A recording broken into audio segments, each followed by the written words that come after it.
that case, we're going live in 5, 4, 3, 2. You know, sometimes it's hard to see the light at the end of the tunnel, cause so many things that go against us. But it's something inside our spirit that just keep us marching forward. We gon' be alright. We gon' be alright. I'll let you introduce yourself, bro, but it's a fellow podcaster from my city. And I felt like this episode was important because a lot of times when you got peers that's in a similar space that look like you, a lot of times like we feel like it gotta be competition or like we can't support each other. So this was my way of like bridging the gap. Since he started, I always was like supporting the Make a Way podcast. I felt like it was important. We both from Southwest, from the same hood. I'm sure we went to the same schools. Pepper, I got folks that went to prep. You went to prep.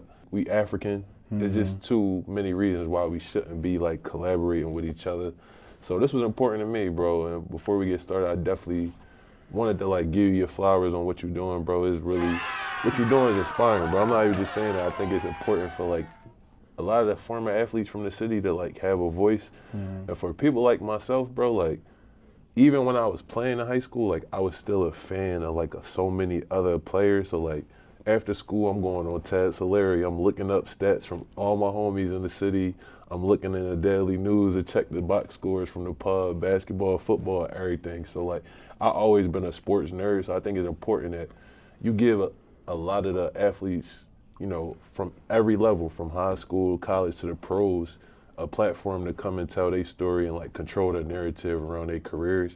A lot of times, like us on the outside, we be wondering like, why so-and-so did this or why did he go blah, blah, blah. And they could come and tell you, be like, oh, snaps, like he ain't famous or nothing, but it's like I was invested in his story, so it's important to know. And it's not even the fact, like, famous is such a subjective term, in my opinion, because, like, in the city of Philadelphia, for example, you know, when I was coming up in high school, like, I think it was, 10th grade year, that was Jaquan Newton's senior year for me, so, like, bull. Bro, I know personally, bro, like, He's famous to us. Yeah, he's famous to us, bro. I don't care what people say, bro. He might be somebody out there's cousin, somebody out there friend. Yeah. But like that was the first person that I seen in person in high school doing windmill dunks and dropping. Like it was the one game I went to. It was Newman Goretti versus West Catholic. Yeah.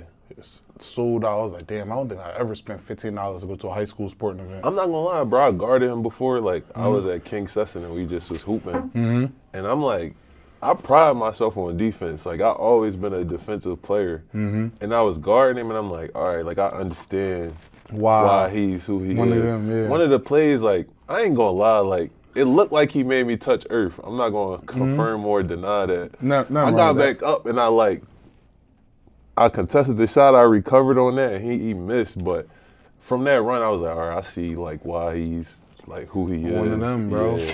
A lot of people say like, oh, he can't shoot. He only get downhill, yada yada yada. But he could do everything. He a hooper, bro. He tough. That's one of the things I noticed, bro. I went to that game, bro. He didn't play the whole first half for reasons I don't know, bro. Second half, he still scored like 20, 25, bro. He the best player to ever come out the Catholic League. He one of the best players to ever come out of Philadelphia. He stamped forever. Yeah, bro. I ain't gonna lie, bro. Some of my favorite people, like I was in Division A my junior year because I was playing for Bartram. Bro, in our division, we had Maurice Watson at Boys Latin. We had Savon Goodman and Daquan Walker at Constitution. At PET, that Constitution run was special. Like it was nasty. that Constitution high school basketball run was nasty. At Vaux, we got Sheed Jordan. At Comtech, we got Samir and everybody else that they had top to bottom. Bro, every night I'm looking like, yo, we playing who? Like, like this is crazy. Like, that year at Bartram, bro, really woke me up. I'm like, dang, we really got some talent in the city, bro. Like, we had some hoopers. And I feel like a lot of the guys in our generation, the reason why I really started this podcast for real was because like we were like the dawn of the social media era. So like everybody gets a chance to showcase what they could do now. Like the high schools in Philly that like at our time, like schools like Imhotep got all of the camera time. Like in our time, bro, in football, you wouldn't know nobody that plays for Lincoln. You wouldn't know nobody that played for like none of the like I don't want to say tier 2 teams, but the tier 2 of popularity teams. Yeah. Nobody really knew who was on them seriously, teams, bro. Seriously, everybody got a mixtape now, bro. I see a lot of people be saying that, like, when we was young, bro, like when we was coming up, if you had a mixtape, like You was the knew best. you was him, bro. Like everybody wasn't getting no mixtapes. Like, If you search hoop mixtape, it was Aquil Carr, done. yeah, like facts. like it was Quade Green. That's it. How you feel about that though? Like now that everybody get that chance to get that exposure. I mean, I feel like all of the forgotten stories are now going to be seen, and I feel like if anything, even if the kid never makes it anywhere far, it at least gives them a chance to document their story for like their family members going forward. I feel like that's the most important thing for me. And I think that's the power of like the social media era, like podcasts, YouTube channels, all of this, bro, is just being able to like control your narrative and document your story. Because it may not mean something to somebody out there, but if it means something to you, your family, I think that's important and is worthwhile. Like that's what matters the most, honestly. I really like seeing it, bro. I like going on the internet, and it don't matter if that kid only averages 10 points a game, bro. If he paid for his little videographer to come down and record him, and he catches 2 dunks in the jump shot, bro, he can make the rest look good, bro. You think it's actually paving the way for people to go to school? Yeah, bro. Because all content is good content now. I feel like, for example, when we talk about football, Ben Franklin in 2015, I believe, I already talked about it before, they were the highest, like the largest passing offense in the history of the public league. Kev threw for $5,000. He had 2 or 3 different 1,000-yard receivers. Like Macho Rodriguez had 23 receiving touchdowns that year. Like they was the most explosive passing touch offense to ever come through the city of Philadelphia. None of their games were filmed. Facts. Imagine that, bro. Arguably the best passing offense ever in the city of Philadelphia. None of them kids had huddle highlight tapes. Imagine being the all-time Philadelphia receiving yards leader. And it's not documented And, nowhere. and all you got is Ted Solari to prove it. Right. You got no video. Right. That's how I feel, bro, when I be trying to tell people about Cheick. Like, when I tell people from out of town, like, his story, like, I be like, bro, this man was like he was like from Brian. North Philly, bro, and like he had a public school playing a national schedule. I don't know if people really know how crazy that is, bro. Like a regular kid from North Philly playing on a national schedule. Like you playing like the Harrison twins, like people like that went to Kentucky, like the top players in the country. Like that's not regular, bro. Like for his story to play out how it did, it's sad, but bro really need a documentary for what he did, bro. It's crazy. Yeah, bro. It's a lot of dudes like that, though. It's a lot of very, very high-end basketball players or football players or baseball players or tennis players that, like, really were really good athletes. And even though, you know, to some it might look like a sad story, for all we know, that could have been the breakdown that would have led to his breakthrough. And I feel like that's another reason why I got my podcast is, like, for people that's like, damn, I wonder what's happening to him. What happened to him? What happened to him? It could be for them to just come up here and just be like, hey, bro, I'm doing okay. Right. And for your supporters that don't really know much about my podcast, it's called Failing Forward with Monte. And my motto is that we reveal the power of failure on the road to success. A lot of kids from the inner city, all over the world, more specifically in Philly, I feel like a lot of us don't take that chance outside of sports and like rap or whatever the case may be to like give ourselves a chance to do something. You know what I'm saying? Like whatever you passionate about. If you passionate about computer science, if that's the thing you want to try, like I feel like a lot of us fall victim to the hood mentality of like not wanting to like do nothing that's outside the norm because we don't want to be too exposed, we don't want to be too vulnerable. And I feel like the only reason I made it this far, bro, is like I tried a whole bunch of different things, and I won't necessarily consider them like failures, but I would just say like whatever didn't go right led me to where I am today. And because I kept embracing all of the lessons and experiences throughout the journey, the failures never really turned out to be like failures. It was just like roadblocks or like lessons I learned along the journey. And I felt like it's important for us to collab too, because like we both was athletes. I hooped, you played football, and like for us to be able to reinvent ourselves post-college, post-high school, and like I feel like it's a blessing. Whatever level you get to play on, whether that's Division 1, 2, or 3, it's a blessing to be able to play after high school. We went to school, got our degrees, played as long as we could, and to now, you a father, I'm a father. We got families. Thankful every day. And we don't get to contribute to the sport playing in the same way that we used to, but we still get to make a meaningful contribution to our communities by what we're doing now. I think that's like, I think it's fire, bro. I think it's really important. I feel like a lot of these kids, let's say the ones that got the mixtapes now that might not get to even make it to play in college, do you feel like we setting them up for failure in terms of when they're young and they going through this system, like not giving them other options? Do you feel like it's a school system problem? Do you feel like it's a parental problem? Like, what do you feel like that stems from in terms of kids seeing a bigger picture? I mean, the big thing that I try to lean towards is just showing kids that the sport itself is a vehicle, right, and it's meant to be able to teach you things all of the time. Like, I know when I was talking to my friend the other day, the big reason why I'm so adamant on my son playing sports one day is not necessarily for him to be Bron. It's not necessarily for him to be Kobe, for him to be Derek Jeter. I feel like my real goal for it is all of the intangible lessons that I've learned throughout my life playing sports, and all of the wins along the way was just like extra benefit. All of the success, all of the school being paid for, all of that other stuff was just a pat on the back and extra, because the discipline that I got from playing sports, the punctuality, the competitiveness, the grind and the will to work harder than the next man over, the 1% better mentality, the brotherhood, the companionship, all of the different things that I got from playing sports, I wouldn't have got without it.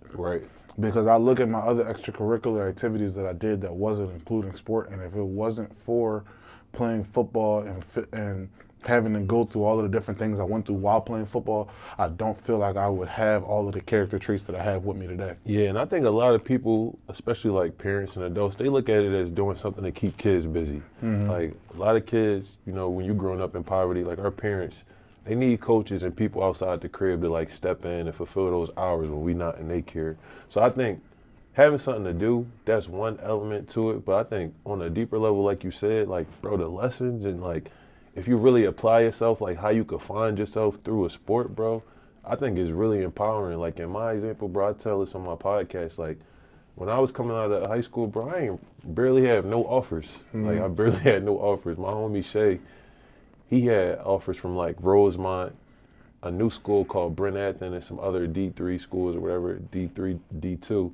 And I just asked him one day, I'm like, bro, like, where you going to school, bro? I ain't applied to no colleges, nothing coming out. Because my mind was just focused on like, yeah, I'm about to go hoop. Like, whoever offered me, that's where I'm going. That's just average. That's how a lot of kids think in the city, bro. So, like, when that time came around, I was texting back and forth with Shippensburg.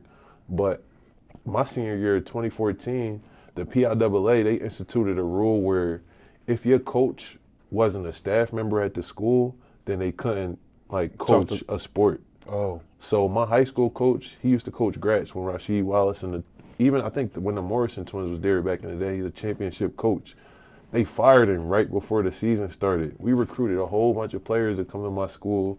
He had connections to coaches all throughout the PSAC. So I'm texting Shippensburg. My mind and my heart was set. I'm about to play D2 up ship. When our coach got fired, nobody was really like pushing for us or like, you know, advocating for us to get to schools like he was.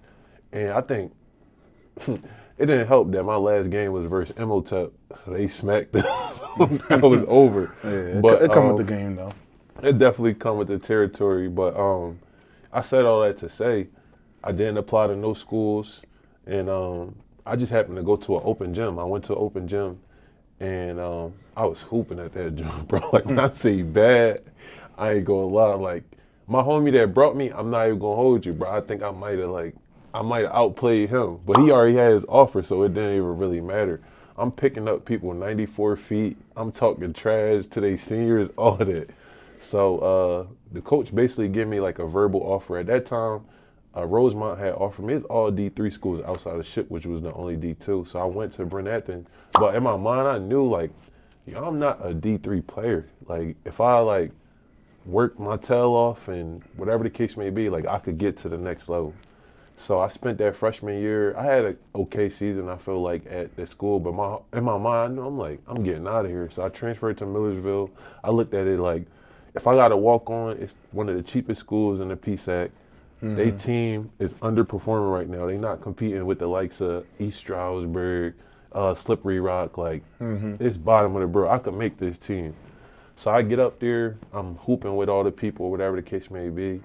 And then the first year I get there, they get a new coach the next year. So he cleaned house. He brought in his whole new staff, whole new roster, whatever the case may be. And I made the team as a walk-on. So I made the team.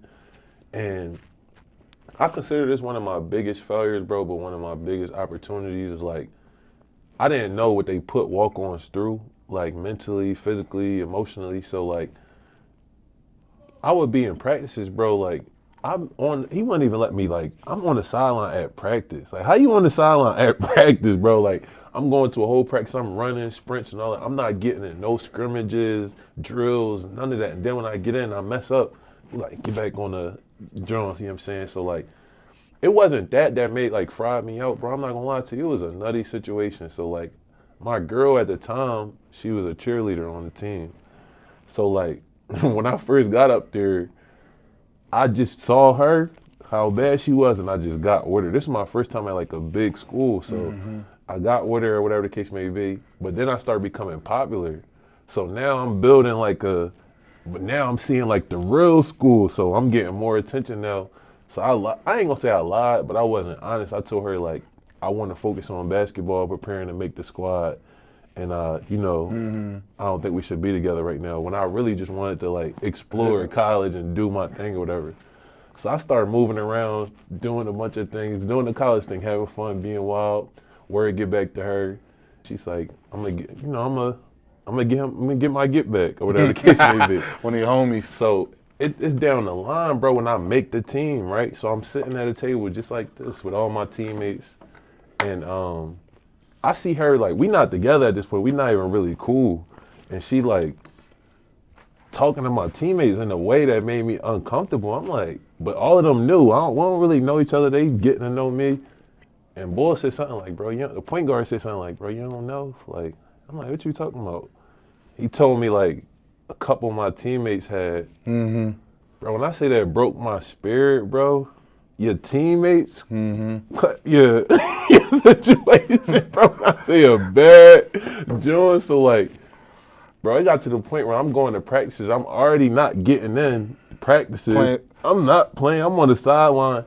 I'm to the point where when I'm doing drills and stuff, bro, it's getting to the point where I really want to mix my teammates because they knew the whole time and nobody told me. So I quit the team. And from there, bro, everything that I had worked hard for, like, I got thrown away over a moment because I was too emotional, and I didn't remember, like, what was the bigger picture of the situation. So, like, that was one of the failures, I think, bro, like, in my life when I look back. It was part of, like, a pattern of, like, me quitting on stuff when I felt like it was too hard and, like, walking away from situations, like, prematurely. And that was a part of my process of, like, that was part of the inspiration for my podcast, but also, like, reinventing myself after sports. So, like, academically, I got an opportunity to go to Temple the next year. I went to 3 schools in 3 years, bro. But when I got to Temple, I stayed. And I ain't hoop no more, but I feel like everything that I ever wanted to do from an academic standpoint outside of sports, I finally started, like, dipping and diving into, like, my interests. And, bro, like, I graduated Temple debt-free. All the debt I had from the other schools erased just off academics because I could really, like, focus and, like, apply myself. And we African, bro, so, like, I'm Liberian. I grew up seeing my grandmom send Money to Africa, taking our clothes, sending it back home. Our church fundraising to build wells, the water. So being a servant of the community, that was naturally just in me. So I started diving deeper into that type of stuff and building a reputation. I'm like, yo, I like giving back. Like, I like helping our people. That led me to social work as a career. I'm like, oh, like, I get to help people from a career, make money from just, like, helping people. People say, like, social workers don't make money. I'm like, I believe in me. I know I'm smart. I made it this far. I'm going to make money through my career. And I ride with it. I'm doing pretty well for myself. But I say all of that to say, bro, like, that was the inspiration for my brand and my podcast, all of the failures I ever went through in my life. I went to so many different schools. I've been through so many different situations where I might have quit, walked away from something, being a hothead or too emotional. And all of those failures built me up to where I am now, where I'm like, when I got something like a podcast or a brand, bro, I'm never gonna quit this. Like, I'm a dad now. I can't never quit that. Like, I can fail, I can mess up at being a dad. I can't never walk away from that baby and that girl, bro. Like, so I feel like that's my experience of how all of my failures and those situations built me up today to be who I am, but also inspired my brand. So I appreciate you giving me the time to talk. No, man, that was gold, bro. Because the thing is, you saved me from a couple questions. And I feel like not even that. I feel like the real good thing with being as though I'm on here with somebody that has their own podcast, it's like I don't have to like facilitate the conversation either. It's more natural, but structured at the same time. I guess what I was about to ask you next was, you know, kind of following up with what you started to get into was being in social work. I started to look at the demographics today. So my wife's a social worker, and when she was in school, I know for sure that the only guy that was in her class was my old teammate named Eric. Yeah. So I'm on here today. I'm like, all right, I remember that Monte said he was in social work, and I remember I was like, you know, scrolling through your LinkedIn and starting to put my little profile for today together, and I was like, damn, like, always. You know, soon will come out there, going hard at school, going hard. But, you know, one thing I noticed when I was looking at the demographics of social work was that only 1 in 5 social workers are male. Yeah. And if you want to talk about masters of social worker, licensed social worker, it diminishes even more. With that, obviously, your classrooms were probably a similar ratio as well, if not smaller. So I was gonna wonder, like, how was that? Like, was it uncomfortable at times? Was it?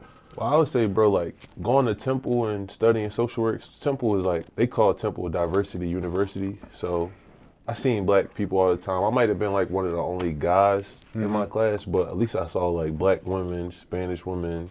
You might have a couple white women here and there, but the playing field was like more equal.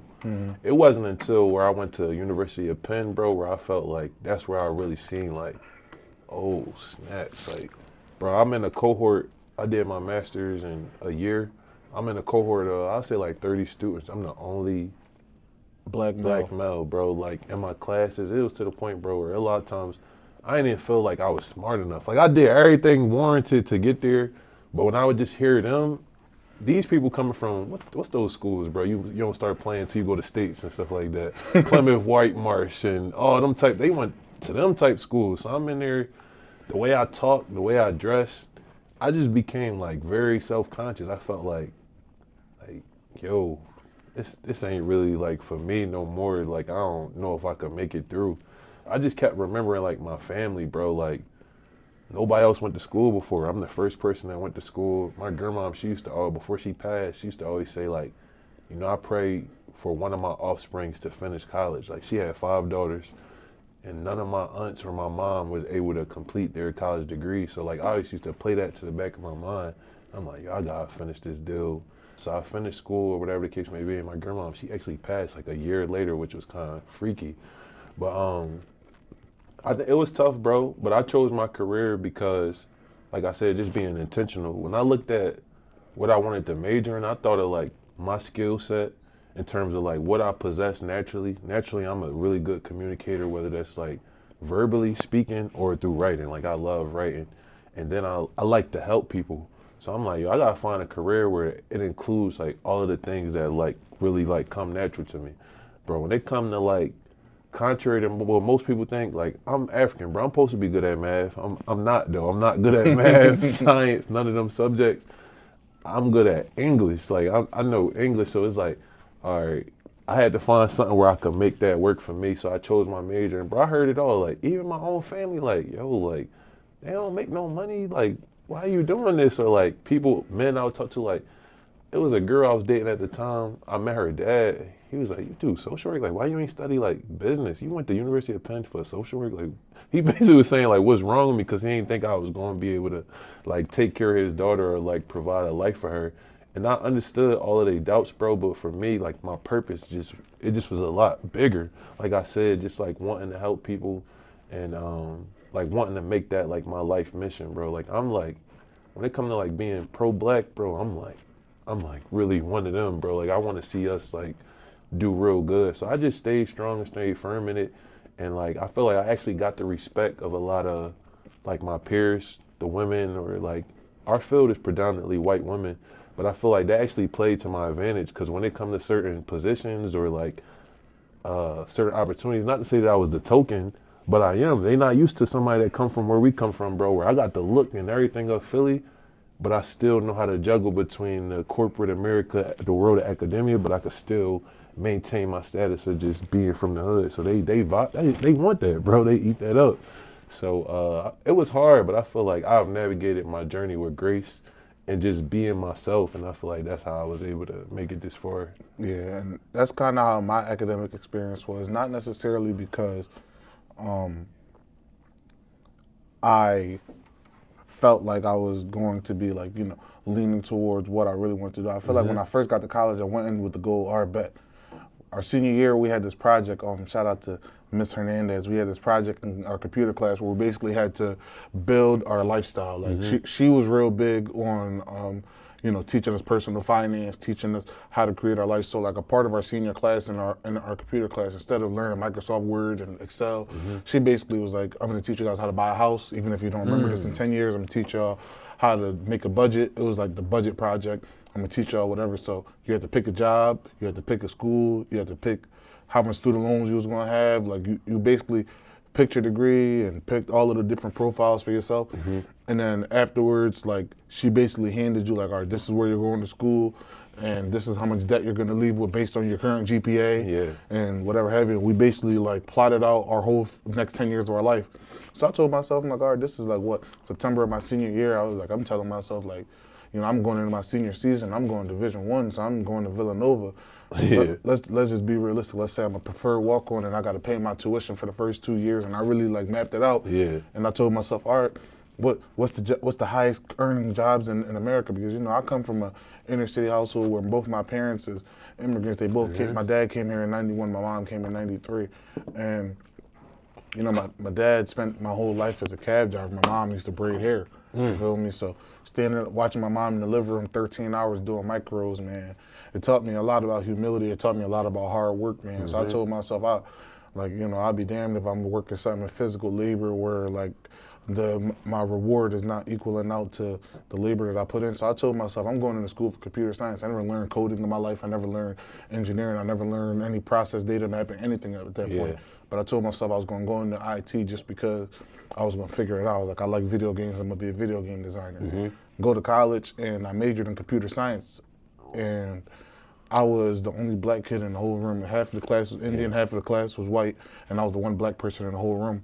And I finished my first semester with like a 3.0, and like you could see the frustration in me. I wasn't in my niche. I wasn't really doing what I was strong in.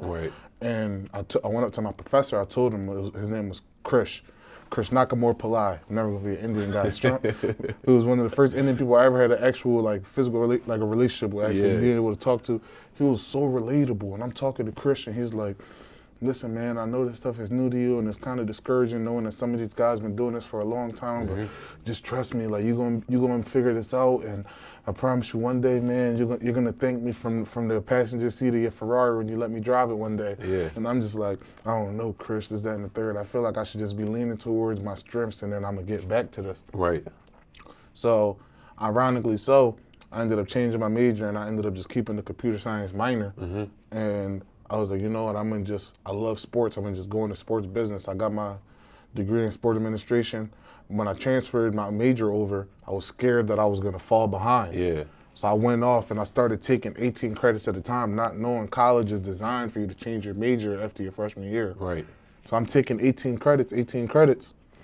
Come the fall of my junior year, and they're like, yo, you're 36 credits away. Damn. Do with that as you please. So I kind of like appealed to my department chair, and I basically told her like, yo, I'm taking all 6 major classes next semester. I'm taking 6 classes this semester, and this summer I'm doing my internship and I'm out. So I told my coaches, and after the season, I was able to transfer, and that's when I went in and I was like, the sports administration degree is cool, but I'm realizing how much politics it is when it comes to getting a job in the world of sports. And it's one of those careers where it's like a bell curve when it comes to salary. Like,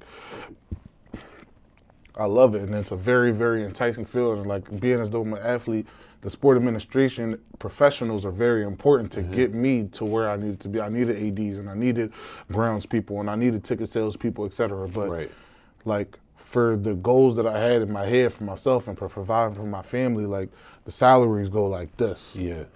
And I was like, I don't have the 5-year grace period after I'm done school to be able to build myself up. Facts. You know what I mean? And I feel like that's one of the hardest things that comes with being from a low-income household growing up is like you don't really have that grace period to say like, yo, I'm going to be broke until I'm 32. Like when they ask why there isn't as many black coaches as there are white coaches and 72% of football players at some levels are black.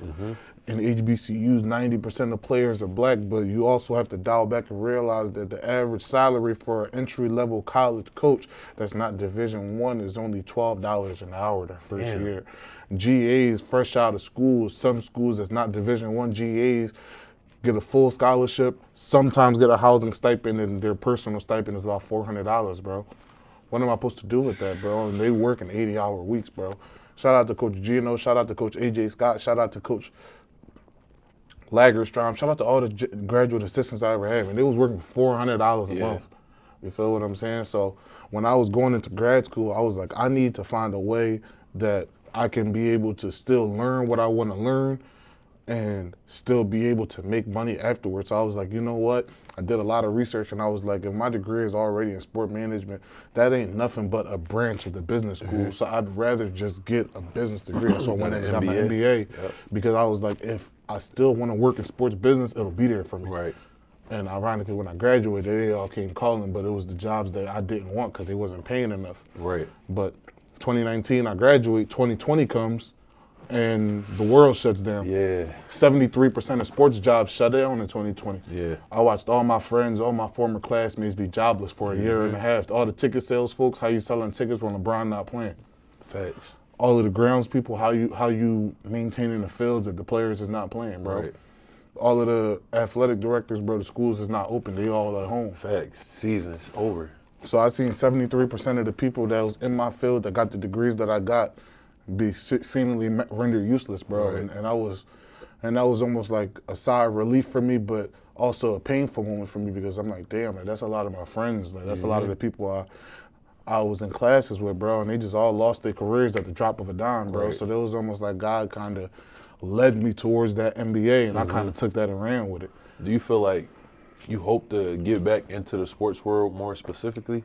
Yeah, and I feel like that's kind of where I started with this. So like, once I graduated, and you know, I'm a consultant now, so I'm working with a global IT company, and it's real cool. I get to partner with a bunch of big Fortune 5s, and I'm the only black person in our room. I think only 7% of business analysts in the world are black.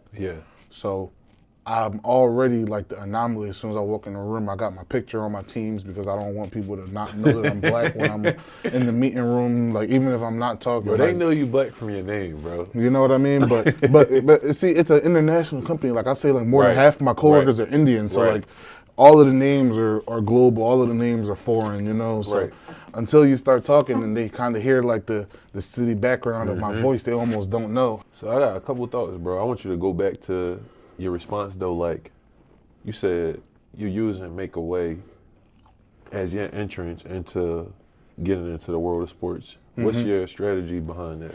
Okay, so the big focus of my podcast, like I said, is to give a voice to current and former athletes.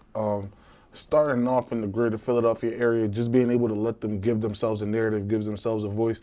But my goal of it almost is to be a visual and audio version of what Ted Solari, rest in peace, what he was for us. For when shout out to the legend, Ted, man. Ted was one of them ones, man. People don't understand the team he had, the work that he put in. But that's my goal, that's my dream, man, is to be able to, when a kid from, I don't even know, let's say New Hope Charter High School or whatever, any high school in the city, like the kid that wouldn't have got the recognition because they're not at the big name school, I love being able to say, yo, who is this kid and how did he just have 252 rushing yards? And why is nobody talking about it? I want to be able to say, all right, bet the game was Friday night.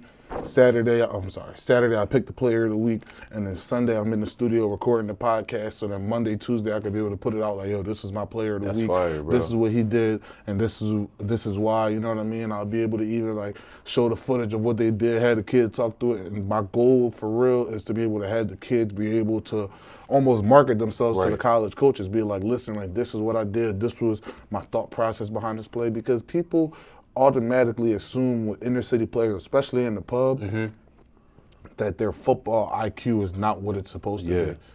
Basketball IQ, whatever, is not that we're just athletic, that we're just talented, but not necessarily the Understand the game. the genius kid that you need. Because think, what do college coaches think about when they look at a Philadelphia public league quarterback? They're like, oh, he's just an athlete. Yeah. He could run. I don't know if he's dynamic enough throwing the football. I don't know if he knows how to break down the college defense. I don't know if he'll understand the college playbook. But imagine being able to take a Philadelphia public league quarterback and have him be able to explain the two read as to why he made a read and why he made a throw that ended up leading to them winning the game, or just being able to show what their coaches taught them and how they can apply it. Because a lot of these kids, sports is moving so far forward. These kids are learning so much more, you know? Right. And I feel like we're almost being done a disservice, man. When I was at Lake Erie, one of my coaches came up to me. He was like, hey, man, what part of PA are you from, man? I was like, I'm from Philadelphia. He was like, oh, the dark part of the state, right? The part where no ballers come from. I was like, Marvin Harrison, relax, DeAndre Swift, what are you trying to say right now? He was like, no, like, nobody's from there, man. All of the ballers are in Western PA. I was like, last year, 4 of the state championships were from the east side of the state, at that time anyway. And I really realized it's because once you get out of the PSAC, like, nobody really knows what Philadelphia Public League football is. And a part of that was, like, they were always taught that if you recruit an inner city Philadelphia kid, the grades are bad, character issues, family issues, support issues, and they're not going to be able to be productive at the college level because there's always going to be a red flag somewhere. I want to stay there, bro. I want to say, like, that hurt, bro. That hurt me, bro. Is there some truth to that, though? There is. My freshman year of college, we had the largest recruiting class in Lock Haven University history. And the next year, I think there was like 30-something of us. And then the next year, we only had like a 50% retention rate from that class. Yeah. And I think, bro, like, the world of sports, from what I'm realizing, bro, it's getting so competitive now that, like, these kids from inner cities, bro, I don't know how it is for football, but on the basketball, on the AAU scene, bro, like, it's becoming like pay to play. Like, if you're not like one of them like top star players, it's becoming pay to play. So I feel like our kids from the inner city, they don't even have the luxury of not getting good grades no more, having character issues. It's like you gotta be damn near flawless now to even get an opportunity on like the Nike circuit, Under Armour, or Adidas circuit, or anything like that. So I feel like there is truth to that, and I feel like we gotta, as a community, we gotta figure out what to do to like help our kids be more prepared for the next level. Yeah, bro. And I feel like, you know, there are starting to be some resources to be able to help that. Yeah. It's just the kids have to be willing to do it. Like right now, there's this nonprofit called Focused Athletics, where basically he's providing athletic and academic resources to these kids. SAT prep, even though a lot of schools are now becoming test optional, tutoring for the kids, transportation to and from extracurricular workouts, mentorship for the kids. I went to a couple of his workouts, just going with the guys, you know what career I'm saying? Development, like it's crucial, man. And I feel like a lot of times, like these kids are not utilizing these resources that are put in place for them. Like you have coaches, like for example, I know at Roman Catholic, they have a great staff. Shout out to Coach Preet and all of his staff down there. When I went down to their game versus the Episcopal Academy costs like $40,000, $50,000 a year. That's a private school, costs a lot of money. They got a lot of high-end talent at that school. They had a beautiful turf field, huge stands, everything. And when I got there, these Roman kids were so disciplined and they were so locked in and focused. And there was a lot of inner city kids on that team. You know, I know the one kid, Jaja Boyd, who was to me, he was the best player on that team. He might have been the best player in the state this year. I'm not gonna lie, but what that came from was how militant and focused and disciplined the coaches were and the expectation those coaches had for those kids. That's what I want to be able to see from these other coaches, man. Like I saw Coach Keita, Crispina, shout out to him. and the rest of the staff, Coach Mir, he was the receivers coach, very, very, very disciplined. You would have thought you were watching a college staff coaching, and So I feel like that reflects on the kids. I got a question for you, bro. I think on one level, it does reflect on the kids' work ethic and how much time and energy they expend into what they want to do. But two questions I have for you is, where do the parents come in this entire process? And then what should you be doing, or like where should you be placing your focus to help your kid get a shot at the next level? I mean, the first thing is just, if I'm gonna break it down a little bit. So I feel like the primary focus that the parents should have when they're young, the goal shouldn't be just to go to the winningest teams and the teams that have the best outlook. You need to go to a place where the kid is gonna learn how to be a good teammate, learn how to be a good player, learn how to be a good friend, learn how to be competitive, and actually learn the proper game of football. A lot of these little league programs in the city of Philadelphia is just picking up all of the best kids from all of the best parts of the city, putting them in cover three, letting them learn to lock down one coverage, great 3 plays, and just trying to win and go to Florida. That's not the goal of Little League sports. The goal of Little League sports, in my opinion, is to be able to teach the kids the game of football, basketball, baseball, tennis, and be able to develop every single kid on the field. If you just got an A team and a B team and you're treating it like an AAU league, in Little League, when kids are between 5 and 15, you're failing these children. Right. I really feel like the key to proper development of the young men, which is the goal of being a youth coach, because I'm sorry, winning shouldn't really matter halfway until high school and fully till college. Right. As a Little League program, I feel like the goal of being a Little League coach is not to make money, it's for the development of young men. And I feel like the fact that just looking at some of these programs, like, why is the registration fee $500 when the team fee is really only $125? Y'all buying all these sweatsuits and all these book bags and all this other crazy drip when you're in the most impoverished neighborhoods in the city, and the goal of it is to be able to, like we were saying earlier, get these kids off the street, get these kids out of these neighborhoods, get these kids off of being able to be around people that's not going to be teaching them what they need to know. Instead, we got these kids out here trying to scrape together change to put together $400 to sign up for youth football, when in reality, like, everything else that you guys are getting should be a bonus, or could be fundraised for. You know, so rule number one, I'll say for your first question, is to make sure that the kids are being developed properly from a younger age. And then step two is to really, you know, hold their kids accountable academically. I feel like a lot of parents are failing to hold their kids accountable academically because they're very talented, and it's costing them. You know, when I got to high school, my school was very, very serious about the fact that every single Friday, our teachers had to hand in every athlete's grades, every single sport, football, basketball, baseball, tennis, whatever you played. And if you were failing one class, anybody at Prep Charter could stamp that. You were not playing in the game. So imagine first week of high school, we had syllabus week. So just for signing your syllabus, getting your parents to sign, like, this is the syllabus for the class, if you agree to it, bring it back, you had till the end of the first week to bring it back for every single class.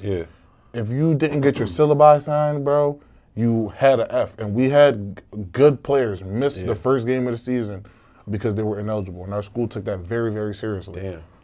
So just like, everybody's school isn't going to do that. Like, I was talking to my boy the other day. It's very frustrating when I go on Twitter and I see, oh, this kid is a superstar athlete, 6'3", 210 pound, 4'4", 40, and then they sprinkle in 2.12 GPA.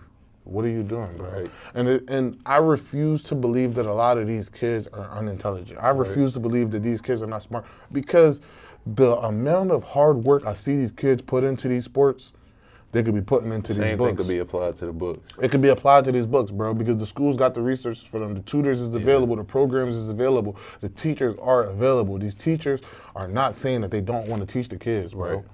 So something got to give. And I feel like the coaches also aren't holding some of these star players accountable, whereas they need to be able to understand that, like, if this kid blows his knee out tomorrow, he's still going to one day most likely have a family to provide for. He's going to have to be a husband, a father, and a mentor one day. He's going to have to be a leader in his community one day, because if not, our whole community is set back a generation. I think what you're saying is important, bro. One question I want to ask you is, like, you kind of touched on it already, but, like, how do we get young people to see the bigger picture of what they're working toward? Because this is just my theory, bro. I feel like a lot of kids that play sports that come from where we come from, I don't even know if all of these kids necessarily love the game. Like, even if they hard workers, when you come from where we come from, you just cut like that. Like, we know how to work hard and apply ourselves to anything. But I think, like, the love for the game, like, actually loving it and, like, wanting to see it through, I don't know if every kid, like, loves it that much. Because I feel like a lot of us, bro, like, we play football or basketball or whatever the case may be to, like, escape the trauma of our crib or, like, the trauma of, like, stuff going on in the neighborhood. We just needed somewhere to be, something to do. So it's like, for those kids, it's like, not ushering them away from the sport, but even just like, what supports can we provide to them to like, all right, you playing the sport and you might even just be playing just to pass the time. Like, say you don't even have deep aspirations of playing in college or whatever the case may be. Like, how do we get them to see that, like, yo, it's cool to like go and like talk to somebody you don't even know. This energy and effort that you might be overcompensating and putting into this sport, like, it could be just a symptom of a larger thing. You get the question I'm trying to ask you? Yeah, I mean, so with that, I feel like it is extremely important for athletes to be well-rounded. And people look at, oh, you play a sport, that's your extracurricular. That's not enough. When I was in high school, I was in the student body. I was a student body treasurer, and I was trying to run for president, but I just didn't have I didn't have the time to commit to being a president. When I was in college, I was in over 10 different organizations on campus. I was in the Black Student Union. I tried to do as much as I could to be involved. I helped start multiple clubs on campus. I was a tour guide. I was a student ambassador. I was an orientation leader. These narratives, they are extremely important, bro. Like, to some people, it might sound corny, bro, but like, I was in student government when I was in college. I got to meet the president of my school because of that. Like, people don't know how far those type of relationships go when it comes to like letters of recommendation, scholarships. Bro, I was getting so many opportunities just off of people I knew and just being a good person. It's critical. People don't talk enough about. So I think, like, for the kids watching the youth, like, when you use sports as a vehicle, it's like, I think what you said is important about like cultivating the whole picture. Because like, not only are we cultivating young athletes and scholars, we cultivating character. That's the biggest thing. Future husbands, fathers, and mentors. Exactly. Like I said, the beautiful thing about going to college, if you are an athlete at Temple University, let's say, not only are you a football player that gets to play at the Link and get to practice on Diamond Street and get to wear the cherry and white, you also get to go to one of the most prestigious universities in the country. You also have access to an alumni network spanning 50 states that has thousands of people in it. You also get the chance to have an alumni network that's so deep in your city that when you're applying for a job, there's like a 1 in 7 chance that the person interviewing you is from Temple University. That's a fact. So just think about that alone.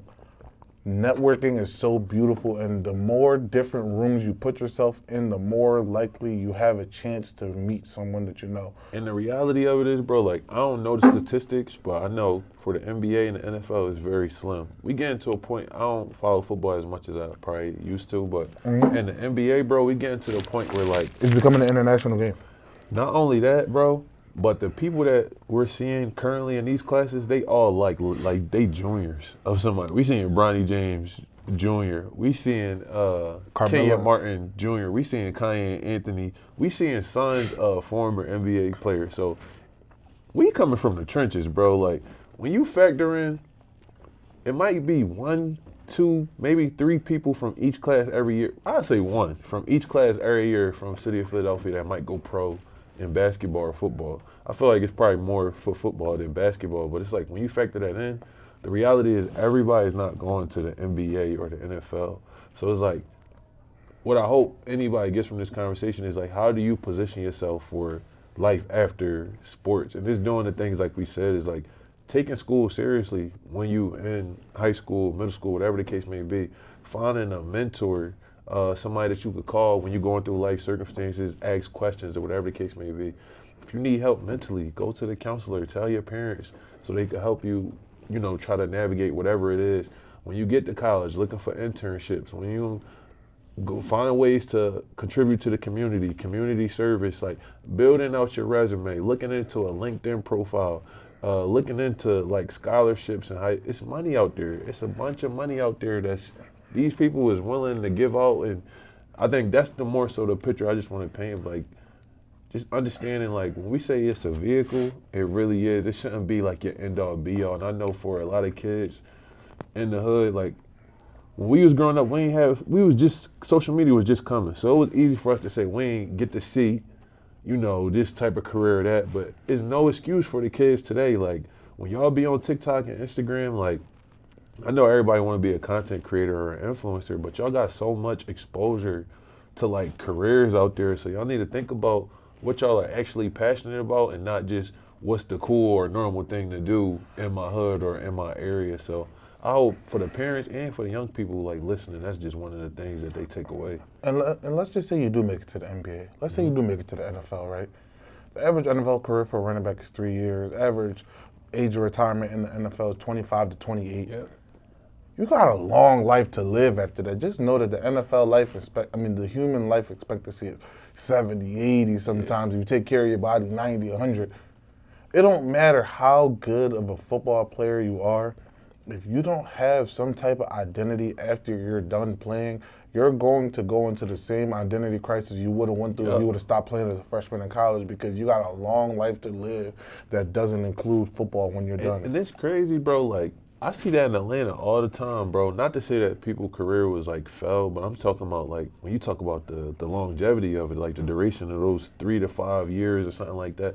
Bro, I come across people all the time in Atlanta. They be at LA Fitness with me, hooping. I run into them at restaurants, all type of stuff that might have played in the NFL, played in the NBA. Now they just in the gym with us. They working regular jobs or whatever the case may be. And that goes to show you, like, I don't know if they did it right or wrong, but I'm just saying, like, you can't play a sport forever.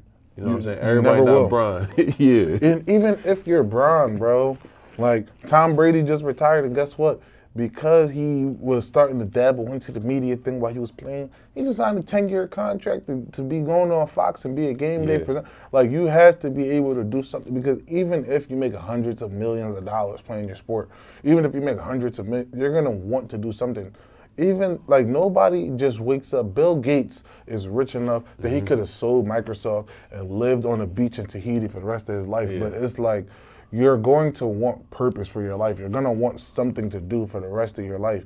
And everybody just gives I'm just going to go into crypto. I'm just going to invest in real estate. I'm just going to try to figure out business XYZ. You're going to have to find whatever that passion is, invest in it, learn it, love it. Figure out the good, the bad, the indifferent, the ugly, the in-between, because if not, you're going to fall behind. Because you're going to be sitting there wondering why at 27 and 28 you're still trying to put out workout videos to try to force your way into a professional league when you could have already reinvented yourself 2, 3, 4 times already and tried to figure out what else you wanted to do.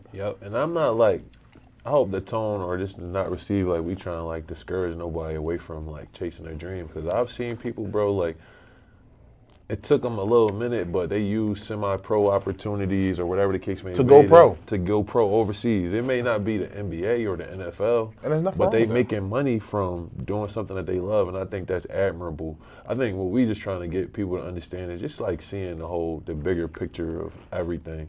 But I feel like that's not always going to be for everybody either. Right. Like, for, like, let's say there's the percentage of people who are able to play semi-pro locally and because eventually with some people you might not have the support system or you might not have the financial backing or whatever to be able to sustain that over a long period of time. So eventually, like, if that well dries up, you need to be able to have something else to fall back on. And then real life hit, bro. A situation like having a kid. You might not have health care.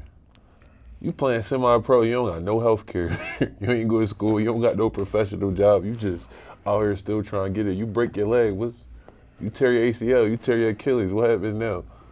That's the importance. I'm glad I went to college. I could take care of my son, put him on my insurance when he need to go to the doctors, whatever the case may be. So that's all I think we was trying to say, is just understand the bigger picture. But while we was talking, bro, I thought of a fun question that I wanted to ask you. And the question is, when you think of your experience growing up in Philly, who are your favorite childhood, like, hood legends? Like, from basketball, football, whatever sport, we all got hood legends from where we from. Who's some of your favorite people? Easy. Especially because being as though, I'm doing this now, like, I'm planning up DMs with them to try to like, set up interviews. Don't say nobody that's known, bro. I'm saying somebody like a real hood legend. Like they might be known in the hood. I'm saying not nationally though. You know what I'm saying? Right. In the sports realm, just Yeah. in the sports realm, the number one hood legend, let's say for me for basketball, we got this one gentleman in the Southwest. I ain't seen him in probably 5-10 years. Bro, his name was Rondo, bro. He used to be at Finnegan's hooping. He was real short. I know who you talking He was probably about. like 5'6", 5'7", bro. Rondo used to get, bro. Everybody in Southwest know who Rondo was. He man. was tough. He was out in Finnegan's every day. The runs used to run through him. You know, like if he didn't have to pull up with a 5, he would just be able to show up. And So your park was Finnegan's. My park was Finnegan's and my park was Eastwick. I'll say for like, it was Finnegan's and then it transitioned to Eastwick and then it was back and forth, but it was mostly Eastwick. So See, I hooped in McCreesh. That was my park. But then, like, as I got older, because I went to Motivation for high school, I played at Eastwick and Penrose a lot more, but McCreesh was my park. Yeah. On the hooping tip, bro, no, I'm not even going to say hooping first. I'm going to say football. On the football tip, bro, and this is somebody you know and you play with. Bro, Jovan, he one of the greatest athletes I ever seen in my life, bro. Like, when we went to Catherine for elementary school, you know the Catherine got the cement and they got the gates and or whatever. We used to play rumble fumble in the yard on concrete. Yo, we used to play wall ball on concrete. Jovan was doing backflips in elementary school, bro. I'm talking about. He was doing backflips as an adult too. Bro, stop. He doing backflip, the double joints, bro. Like, what's the joint where you do the spin with it, bro? He was doing that in like yeah, no, he's crazy. But 5th grade, but bro. that's just God-given talent, bro. That's God-given ability, bro. I feel like He was Jovan was built like I don't know who he was built like, bro. He was built like he was special, bro. Special. When I say like, I remember we playing on concrete, bro. It was one play. Everybody was scared to tackle him when we was playing rumble fumble. So I'm like, at that time I loved football more than basketball. I'm like, I'm not scared of ball. I'm about to tackle him. Bro, Jovan, he trucked me, bro. And when he trucked me, he stepped on my foot. You know when you're a young boy, you get the cuts and it be the blood. You see the white meat on it. Bro, my whole foot, like all the skin was ripped off. I hit my head on the concrete. I'm bleeding, bro. After that, I said, yeah, Jovan, he one of them for sure, bro. He was fast. He was strong, athletic. He had agility. Jovan hood legend to me, bro. I don't know nobody different, bro. He stamped. Then if I had to do one more, I'll say a combination. Just, my 10th grade year, my first year playing high school football, I was just a regular Joe. I was one of them dudes that was just fiending to get on kickoff, like just trying to get in the game. We only had varsity at my school because we only had, 600 kids in the school. So I get on the team, I try out, I make the team. Coach really liked me, all of that, bro. I get there. You put yourself in there? Well, yeah, bro, I just jumped right in the mix, bro. Oh, man. Bro. It was one of them Jones where it was like, I was fiending to get in, and it was the first game, and I wasn't starting on kick return. If that's the case, it was somebody that got hurt, and I just jumped in the mix, bro, and I just played, bro. If that's the case, hooping-wise, bro, I definitely think I'm a hood legend, hooping-wise. Yeah. But I'm trying to think, my hood legend got to be like a combination of our whole running core my sophomore year. It was Vion, Dolo, Tar, Monway, Quaddy. Shout out to my boy Tar, man. Nobody in the city of Philadelphia ever gives Money Monway his respect as a running back in the city of Philadelphia. Tar stamped. Dolo stamped too. No, bro. If you ask people in general the top 5 running backs they could think of, even if you ask a lot of people top 10 running backs they've seen. I made a poll the other day on my podcast page, and they got over 200 people that chimed in. Not one person said Tar Monway, bro. Damn. Tar was a beast, bro. You know who another hood legend that never really got to fulfill his potential, bro? I grew up with Najee, bro. Najee Dutton. I don't think I know. He went to prep, but he was a running back. He was went probably to prep. before my time. He was there with Tim and all of them. I played 2013 fall, 2014 fall, 2015 fall. Oh, so damn, I didn't realize we was that much older than you. Mm-hmm. Yeah, I played 13, 14, and 15. If I show you a picture, you probably be like, oh, but. Yeah, he probably was around. G was like, bro, when I say he was fast, he's small though. He's smaller than Tar, but he just fast, strong. I think he played for the Monarchs, Overbrook Monarchs. When you go in his crib, bro, he got offensive MVP, He playing quarterback. He just scrambled because he was so fast, bro. G and Juwan on the hoop side. I don't really know on the basketball tip. I don't know who a hood legend Dolo for sure, was. bro. If you just seen Dolo playing football, bro, he was one of those players that was like just effortless talent. Yeah. Like he was naturally explosive. He probably like I feel like if he would have had like a full college career and like he would have had a 10-foot broad jump. He would have had the. You think injuries hurt Dolo? I don't know. I feel like he kind of just like. You know, his freshman year, he walked into Del Valle, and it was one of those situations where it was him and another quarterback that was both really good, and the coaches liked the skill set from the other player better, and Del Valle is one of them programs they win a lot. So it's like, if it's not broke, don't fix it. Right.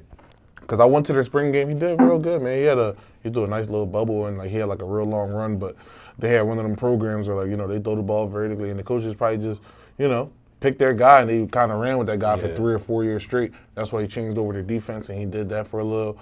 He had an offer to Lockhaven, man. I always said in a different world, man, if he would have went to Lockhaven, one thing that we was missing was the dynamic quarterback, a quarterback that could really run the ball, man. I think it would have been a game changer. I feel like he would have been a game changer, bro, because he would have been there from 15 to 19, and I'm just thinking about those years, man. Like, it would have been nasty. Because 2015 fall, he would have been there. Caleb Walton, that was our quarterback at the time. That next year, he won Conference Offensive Player of the Year. So our Caleb would have been there those 2 years. His redshirt year and his redshirt freshman year, Dolo would have had 3 years as a starting quarterback. I really felt like he would have been good enough to start those last 3 years. Yo, the talent in the PSAC is crazy. That's an underrated conference, yo. I mean, on the Division II level, I think the reason why it's underrated is because we have so many teams. There's like almost 20, there's like 16 teams in the PSAC compared to like the whole state of California. There's probably one Division II team. Like on the West Coast, like all of the teams are scattered apart. They got to fly to play each other. Yeah. Whereas we got 16 teams all 1 hour, 1 hour, 1 hour, 1 hour, 1 hour, 1 hour, 1 hour. Right. And everybody could play each other on a day schedule. I feel like the PSAC players holding it down. In terms of basketball, there's only but so far you can go from a D2 school. You might make it to the G League, but yeah, bro. No, in football, they make it, bro. I mean, shout out to Craig Reynolds, man. He was on the Detroit Lions this year. He was the running back from Kutztown, and he scored a touchdown this year I think it was in the playoffs too. Yeah. Like, he was one of them Bulls, man. That's a dream come true, dog. Yeah, no, Craig is probably one of the hardest working players I've seen because my boy EJ transferred to Kutztown, and when he got there, you know, we played against Kutztown multiple years, and Craig was one of them dudes where it's like you see him and he don't even look like he was running full speed. It looks so effortless. All right, I got another question for you. It's another fun one. It's cool. Who is from each sport, basketball and football, who is the best athlete you ever saw? They don't got to be from Philly, but I would prefer if you're from Philly. Who is the best Philadelphia basketball player and football player you ever seen in your whole, or they could just be like your favorite, like somebody like you just love their game and like what they brought to it on both sides? Okay. Football. This is good. I feel like my favorite Philadelphia football player that I've seen was probably DeAndre Swift, bro. When I seen him in high school for the first time, I remember, bro, and it's not even because that's the easy answer, but it has to be the easy answer, bro, because he's one of those guys so his 8th grade year, he was playing for the E9 Eagles, and I remember because one of my homies was playing Pop Warner at that time, and he was playing for the 160s. Yeah. And a year later, he makes it to high school football, and he went from playing for the 160s. Yeah. His 9th grade year, it was on paper that he was 5'9", 205. So he gained 40-something pounds in one offseason. Damn. Coming into high school football, and he looked like you can look at a football player and say that is a collegiate level player, just from the eye test. He passed the eye test. We seen him in 9th grade at 13, 14 years old. Damn. Immediately when I saw him, and he walked into a St. Joe's prep team that had college level players all over the board, and he was all-league player from his freshman year. He was just dynamic. Every time he touched the ball, it looked like he was ready to score. And it was just one of the most, like, electric. Like, I could go and play college football at 15 guys I've ever seen in my life. Damn. That's high praise. Yeah, bro. DeAndre, you gotta tap in with us. Yeah, bro. That's high praise. It was one of the most electric players I've ever seen. And then he get to college, and it was no drop-off. Like, for a lot of players, you usually see a transition period. He walks in his freshman year at the University of Georgia. Yeah. in a running back room with Nick Chubb and Sony Michel. Yeah. That were both first round picks. No, I think Sony was a first round pick. Nick might have been early second. Nick ends up being arguably the best running back in football for X amount of years, and Sony Michel ends up carrying the Patriots to a Super Bowl for early in his career before injuries start taking over. Yeah. And you're sitting behind two guys who are blue chip players ready to go to the NFL draft in the same year that both of them are ready to go to the league, and you still got a single digit and is getting burned as a freshman. He was getting burned in the backfield, really getting carries as a true freshman with them two playing. That told me everything I needed to know about him, bro. All right, who your second for basketball? Greatest player you ever seen from Philly? Greatest basketball player I've ever seen in the city of Philadelphia in basketball. Southwest got some hoopers, I ain't gonna lie. That's a few, bro. Bro, I'm not making this up. I think I seen Samir score 72 points in middle school. You know Samir Dowdy? Samir Dowdy, yeah, he was a bucket. Bro, I think I seen him score 72 points. Samir Dowdy's a good answer. You gotta get Samir on the show. That'd be tough. I gotta tap in with him. That'd be tough. And the thing with the hoopers is, I feel like it's like I always be wanting to get them up here, bro. It's just like that's not my network. I never hoop, so I don't really like. I don't got the connections, bro. But I'm gonna try to start getting a lot more hoopers. I think that'll take your joint to the next level. If you expand it outside of football, that'd be crazy. Yeah, bro. And that's really my goal, bro. I feel like maybe it's just a comfortability thing where I need to start to branch out and, start to fail forward a little bit. For real, bro. For real. Start watching and just watch more. I don't know how much basketball you watch at every level, but like I would just watch more and get more familiar with the game, and I think that'll make you more comfortable like interviewing them and asking them certain questions and all that. I'm trying to think. I'm really thinking here about I'm gonna go to mine on basketball. Please do. Before football. So I seen a lot of players, bro, like Quade Green. Quade was special at basketball. Bro, Quade is tough. And Quade tough because he know how to use his body. Like for him to be undersized, his pace, his feel for the game, Quade just he's special. I like Quan Newton. He definitely was tough. BA, nice, but for me, bro, my favorite player in high school was Daquan Walker. I don't know if you know him, but he went to Constitution. And that's actually funny. Like, I told him, I'm like, yo, Quan, you was my favorite player in high school. And we kind of cool. Like, we follow each other on the gram. We be chopping it up. But I'll say the best by far, though, bro, is Cheick Diawara, bro. All right, so I'll say most talented, I'll say Cheick Diawara. My favorite one that I ever watched, my older brother went to Boys Lane, graduated in 2012, Maurice Watson. Maurice Watson was a beast, bro. Doo-wop. Yeah, shorty doo-wop. I remember when I used to go down to be He was tough. Bro, when I tell you that was one of the most like commanding players on the basketball court I ever seen. Like whenever he wanted to score, he scored. Tough. Like I'll really give it to him, Bucket. bro. And he undersized too, but it don't even matter. He used to do whatever he wanted. I'm sorry though, bro. She was electric though, bro. She felt like an NBA player in high school. Nobody, bro. He a grown man, bro. She was different. He was one of the first. He was one of the first guards. You know, in Philly, bro, for basketball, like when you play in the pub, if you over 6 foot, you playing center. Like that's just how it is. Like in the Catholic League and all the private schools, they got all the talent. So if you in the pub, if you don't go to MOTAP, MCS, Constitution, one of them top schools, you playing center if you over 6 feet. But she was one of the first guards in the city, like a legitimate 6'4", NBA body. His jump shot wasn't the best, bro, but just like in terms of like raw grit, like you know that passion Pat Bev play with? Like she did that, but with skill though. Like so imagine like Pat Bev, but like with more game, like more I mean, bro, in his younger years, Pat Bev used to be dropping 40, she bro. Did, bro, but she just like I was a fan of Cheick, bro. Me and my cousin Eve, shout out to ID, man. We used to be in his living room on his PS3 watching Cheick during highlights on the crib every day. I think out of all the guards, Maurice Watson, and people might not feel this way. Even Quan was my favorite. He different. She looked like an NBA player in high school. Yeah, he did. I gotta put respect on his name. Like she was definitely. I was happy for him when he made it to the G League, all that, and I wish he could have sustained. But he probably the best player I ever seen, bro. Like of just like really from the hood. Like not nobody that was a transplant that went to like really from the hood. Like one of us, bro. He was the best player I ever seen, and I never seen nobody do the stuff he did, like the way he willed his team, like you going at a team like Emotep, bro, where they recruiting all of the best kids from the region. Like he's going at them just with regular kids from the hood, bro, at a public school. Like nobody did that, bro. I don't think nobody ever gonna do what he did ever again, bro. He the best I ever seen with my 2 eyes.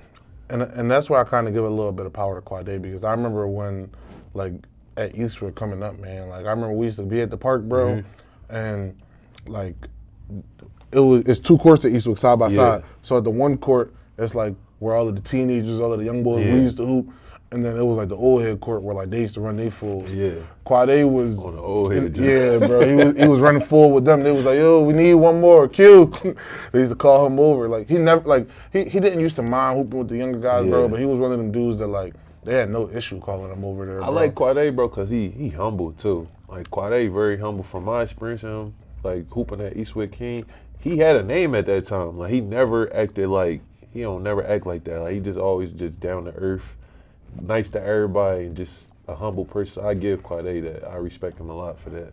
I don't know where bro at now, but I hope he's still doing his thing. Oh no, he's doing that thing. So he was playing semi-pro for a little bit after like the G League they fell out. Now he just recently signed a contract. He's playing in the British basketball league. What's wrong with you? Gotta get Q on a podcast, bro. He's in Britain right now, bro. Hey. No, bro. That's in the works, bro. He's in Britain right now. He's in the UK. Bro, Quade get on here, bro.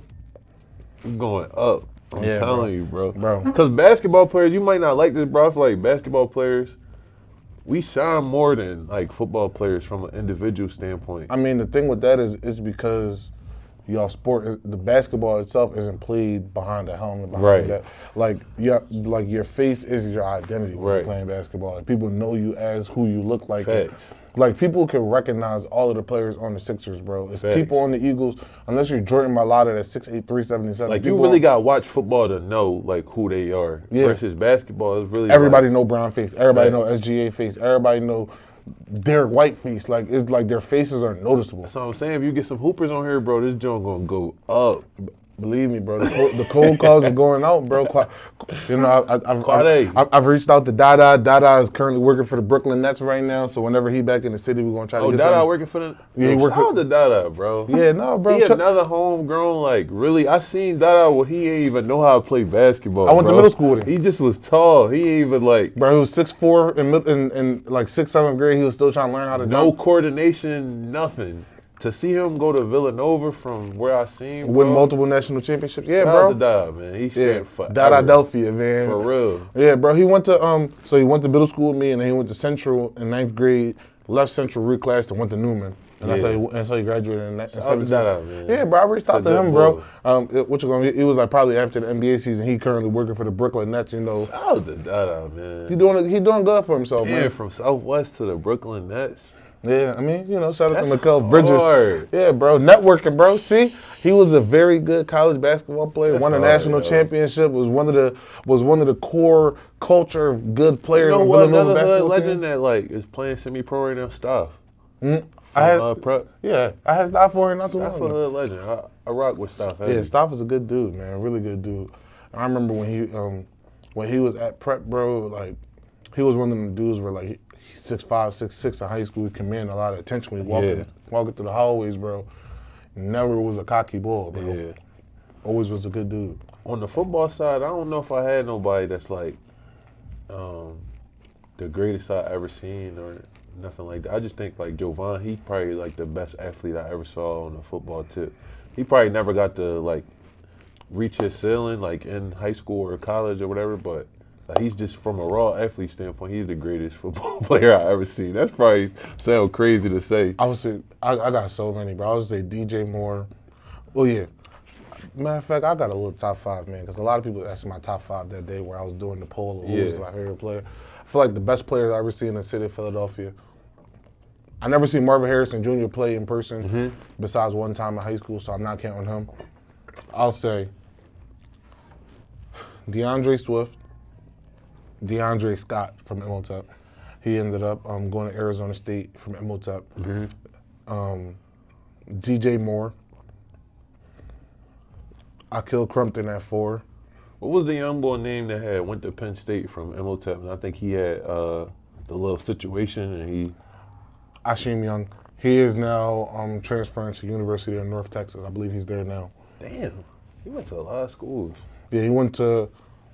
He was nice though. He never actually made it to Penn State. He out of high school, situation. God bless him. Another opportunity. Went to Iowa State. Was a freshman All-American. Left there and he transferred to Ole Miss. Got to play in the SEC for a few years. And now he just transferred to I'm gonna say Karamo, the best football player I ever seen. That's what I'm gonna say. That's my doggy. From elementary school, I seen Karamo. Karamo was the same size in like 5th grade.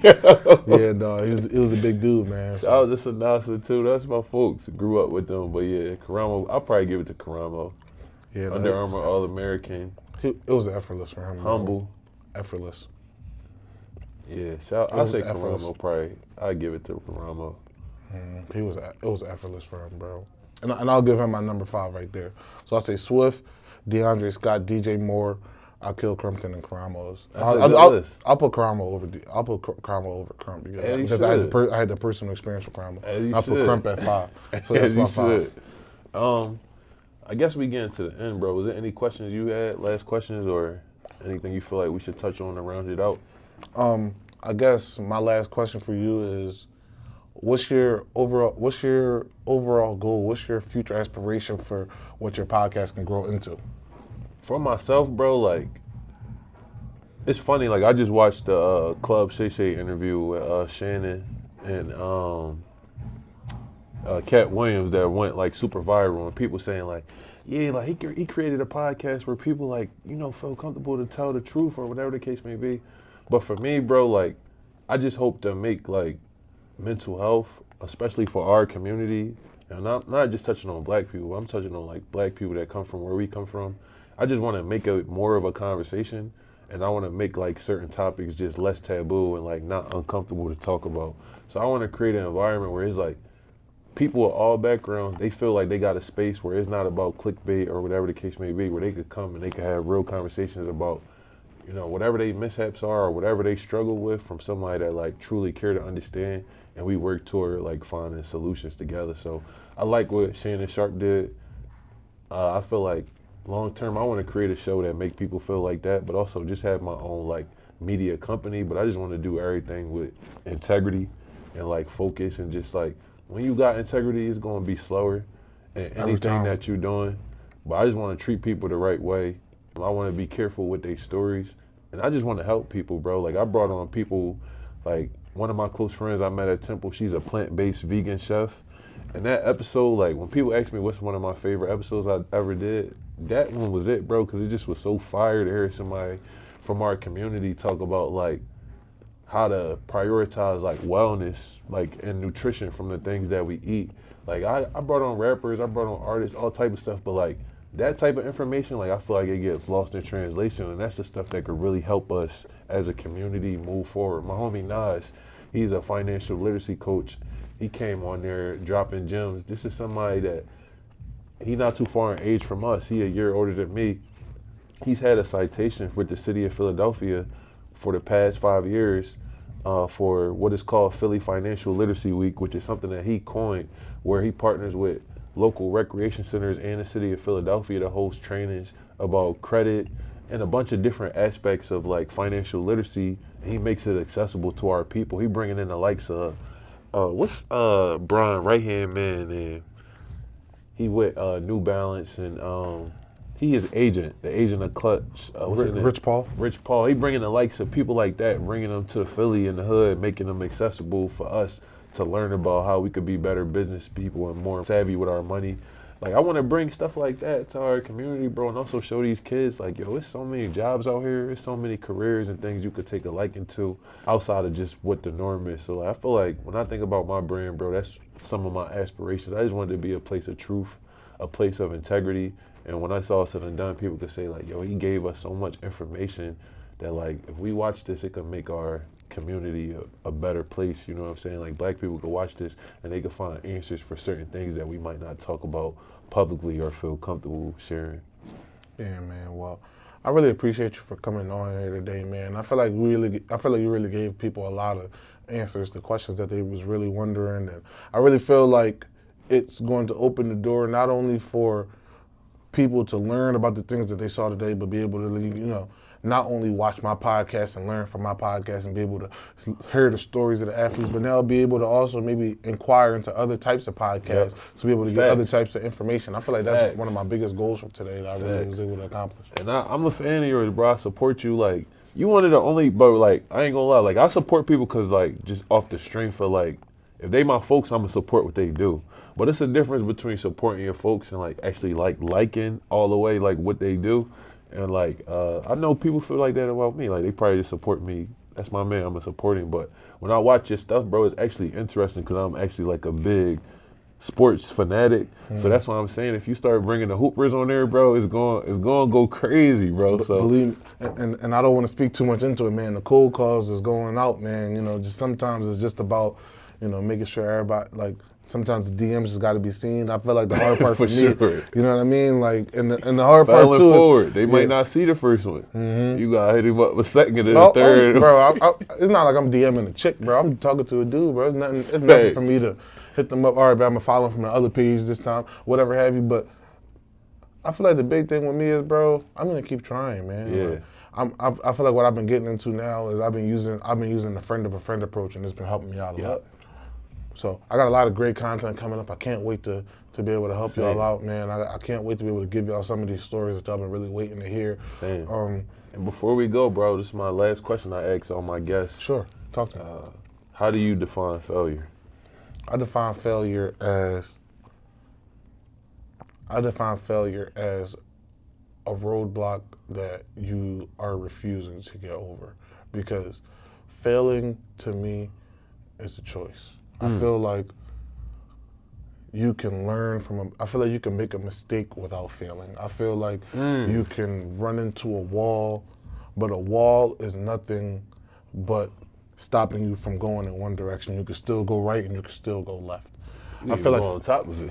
You can climb over it. But the thing is with failing is deciding to look at the wall and saying that I'm not going to be able to get to my destination because this issue is too much for me to handle. And that's not right. And you know what I mean? Personally, I feel like every single problem, for what it's worth, is either going to be able to be overcame, or you are going to be able to learn from it so that when you come up to that wall again, you'll have a way to scale it, or you'll have a way to go around it. Because if not, you're not learning, you're not growing, you're not developing. So I feel like that's my definition of failure, is running into that wall and refusing to scale it, refusing to learn how to scale it, refusing to learn how to go around it. I appreciate you, bro. And I'm going to keep supporting you. I think we should keep supporting each other and just keep putting out dope content for the people, bro. They need it. One day at a time, man. For sure. I live by that. All right, bro. Investing all our dollars and hoping that freedom reigns. It's hard being us, but the talents cover the pain. Make it to the lead, but we still don't own the game. Way too many souls are tainted behind the fame. The parties in private mansions, they exchange some drinks. Corrupt the things you think, your life changing a blanket and nothing seems the same.